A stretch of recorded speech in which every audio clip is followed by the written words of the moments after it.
अपनी हाथों से कुल्हाड़ी मारी है अपने पाँव पे। चलो जो भी है चल रहा है। मेरा मानना है कि गालियाँ व्याकरण होती हैं और व्याकरण की जगह इस्तेमाल होती हैं हमारी सोसाइटी में भी।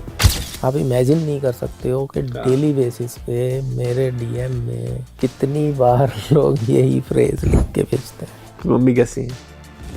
ये इतनी प्यारी चीज़ है ना ये स्टैंड अप कॉमेडी। अगर आप स्टेज पे गए 5 मिनट आपने किया, आपका एक जोक चल गया ना और लोग हंस पड़े, नींद नहीं आएगी।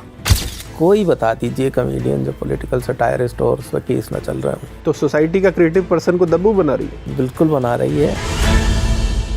नमस्कार दोस्तों, लाइव हिंदुस्तान पॉडकास्ट में आज हमारे साथ एक ऐसी शख्सियत मौजूद है जिन्होंने सालों तक इंडियन स्टैंड अप कॉमेडी का प्ले स्कूल चलाया है। इनकी देखरेख में कॉमेडी की दुनिया के ना जाने कितने ही कैक्टस गुलाब बने हैं।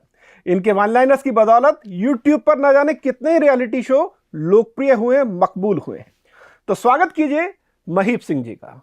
महीप भाई, बहुत बहुत स्वागत है आपका। धन्यवाद नीरज भाई, बहुत शुक्रिया मुझे यहाँ बुलाने का। और जो आपने कहा था सब बोल दिया मैंने।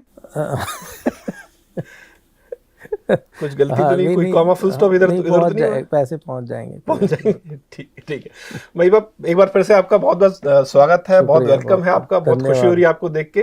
Thank you. तो महीप भाई, पहले तो मुझे ये बताइए कि आपने जो लोगों से मिलना मिलाना था, उसमें आपने जो मासूमियत होती थी, जिसमें हम घर वालों के भी हालचाल पूछते थे कि पापा कैसे हैं, मम्मी कैसी है, आपको नहीं लग रहा कि आपने लोगों को हेजिटेट कर दिया?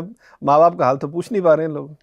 हाँ, कुछ ऐसा मुझे लोगों ने एहसास कराया है कि आपने जो है ये एक जो हमारी सामाजिक एक रीत थी कि माता पिता का हाल पूछा जाता था, वो आजकल नहीं पूछा जा रहा। नहीं पूछ पा रहे। हाँ।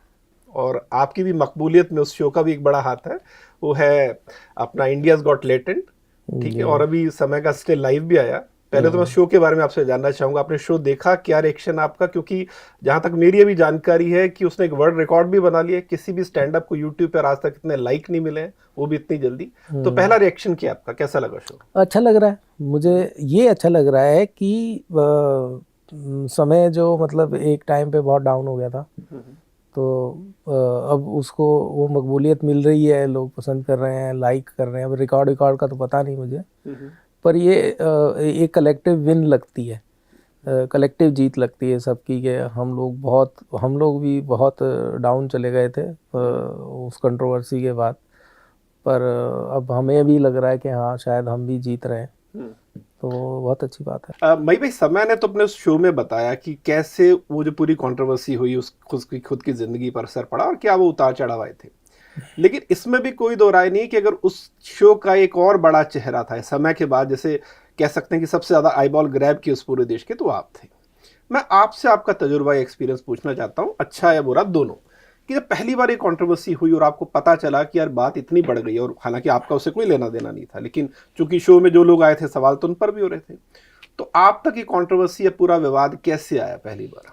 मुझे तो क्वाइट फ्रैंकली मैं अपना किया हुआ काम भी देखता नहीं हूँ।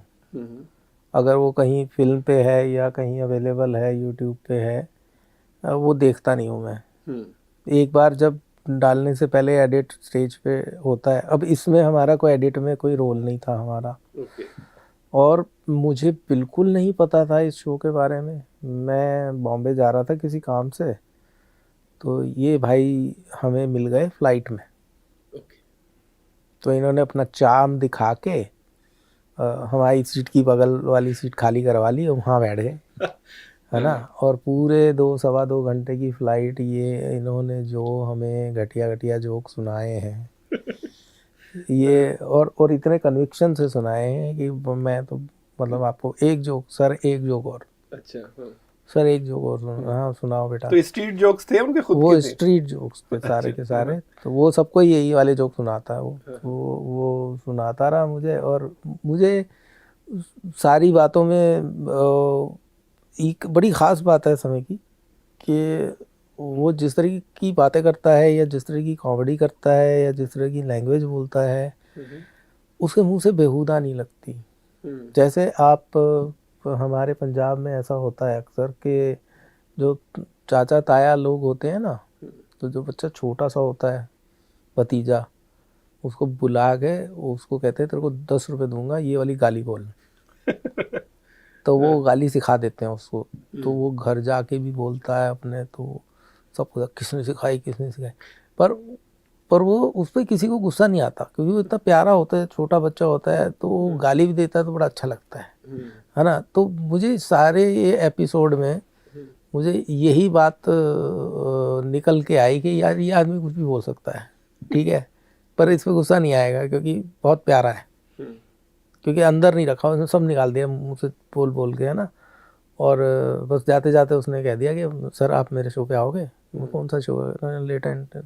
तब तक आपको शो का नहीं पता? मुझे शो का नहीं पता था, मैं देखता ही नहीं हूँ, मैं कंटेंट कंज्यूम नहीं करता हूँ इतना शो ज़्यादा। लाइव हो चुका था तब तक, लेकिन हाँ, कुछ ये शो एपिसोड आ लाइव चुके हो थे। चुका था। Want the full story? Watch now on Desi Martini. Find the link in the description and don't forget to subscribe.